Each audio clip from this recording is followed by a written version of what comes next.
સુરતમાંથી એક મોટું નિવેદન સામે આવ્યું છે। હિન્દુ વિસ્તારમાંથી હિન્દુઓના પલાયન મુદ્દે ધારાસભ્ય અરવિંદ રાણા મેદાનમાં ઉતર્યા છે। સંકલન બેઠકમાં તેમણે પોલીસ અને કલેક્ટર કચેરીની કામગીરી પર ગંભીર સવાલો ઉઠાવ્યા છે। સુરતના નવાપરા વિસ્તારમાં અશાંતિના મુદ્દે રાજકીય ગરમાવો જોવા મળી રહ્યો છે।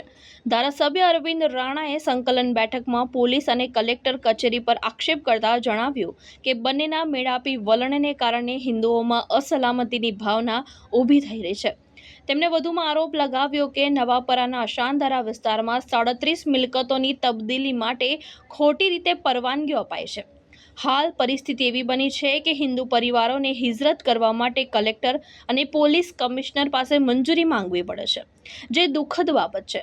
ધારાસભ્યએ સૂચન આપ્યું કે મિલકત ખરીદનાર કોણ છે તેની માહિતી જાહેર કરવા માટે પોસ્ટર લગાડવામાં આવવું જોઈએ અને સાથે જ તેમણે કહ્યું કે જ્યાં મસ્જિદ નથી તેવા વિસ્તારોમાં મુસ્લિમોને વસવાટ માટે મંજૂરી આપવામાં આવી રહી છે, જેના કારણે સ્થાનિક લોકો મુશ્કેલી અનુભવે છે।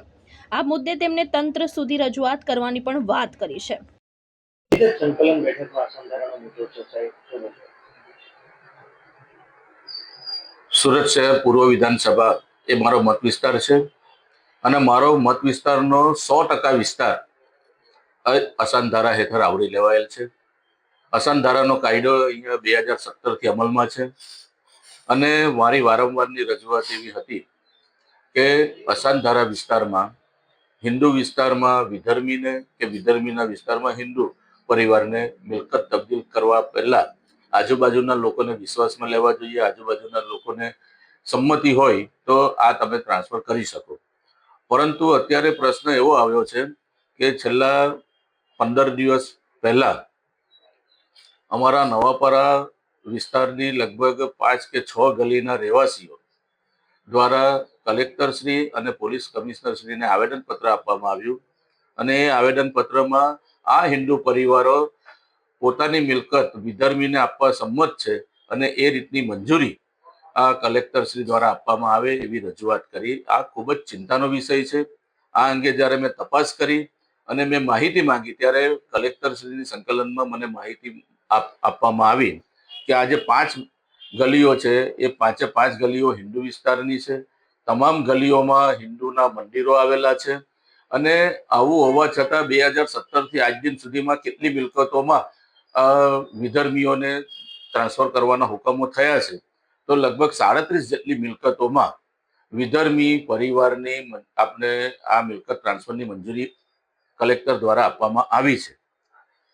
આ એક ખૂબ જ ચિંતાનો વિષય એટલા માટે છે કે હવે સ્થાનિક જે રહેવાસીઓ છે એ રહેવાસીઓને હવે વિધર્મી જ્યારે પોતાના પરિવાર સાથે રહેવા આવે છે ત્યારે સ્થાનિક લોકોને ખૂબ જ તકલીફ પડે છે। એની વારંવારની મેં રજૂઆત કરી છે અને એના આધારે હવે હિન્દુ જે છે એ પરિવાર પોતાનો પરિવાર છોડીને આ રીતે આ વિસ્તાર છોડી જવા માટે સંમત થયો છે, તૈયાર થયો છે। ત્યારે આજુબાજુના વિસ્તારના લોકોને કે સામસામે રહેનારા લોકોને માહિતી કે એને સંમતિ વગર જ્યારે આવી મંજૂરી આપવામાં આવે છે અને જ્યારે એ સ્થાનિક રહેવાસીઓને ખબર જ નથી પડતી કે કોણ આવા વિધર્મી પરિવાર અહીંયા રહેવા આવવાનું છે અને આવી મંજૂરી માંગી છે, તો આ સંજોગોની અંદર જો ટ્રાન્સપરન્ટ વહીવટ કરવો હોય અને સરકારશ્રીનો જે હેતુ છે કે હિન્દુ પરિવાર હિન્દુ વિસ્તારમાં રહે, મુસ્લિમ પરિવાર મુસ્લિમ વિસ્તારમાં રહે અને પોતાના પરિવારની સાથે શાંતિથી રહી શકે, સુલે શાંતિથી રહી શકે, એ હેતુ છે સરકારનો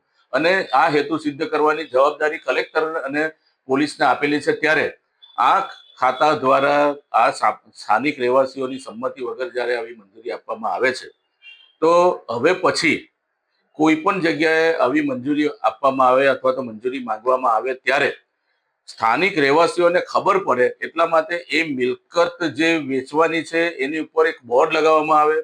એમાં ખરીદનારનું નામ, વેચાણ આપનાર જે છે એ વેચનારનું નામ અને એ વિધર્મી પરિવાર જ્યારે આ મિલકત ખરીદ કરવા માંગતું હોય તો એનો ATS નંબર અને જો કોઈએ વાંધા અરજી રજૂ કરવી હોય તો એ કોને વાંધા રજૂ કરવાના, કેટલા સમયમાં કરવાના, એવું એક બોર્ડ એક ખરીદનારના ખર્ચે મારવામાં આવે તો આમાં જેને કંઈક રજૂઆત કરવી હોય, જેને ફરિયાદ કરવી હોય, જેને કોઈ વાંધા રજૂ કરવા હોય તો એ પણ ઓથોરિટીને કરી શકે ને એના આધારે ઓથોરિટી નિર્ણય લે તો આજુબાજુના લોકોને પણ એની માહિતી મળે અને આજુબાજુની જો સંમતિ હોય તો બરાબર છે. જો આજુબાજુના લોકોની સંમતિ નહીં હોય તો આવી સંમતિ નહીં આપવી જોઈએ.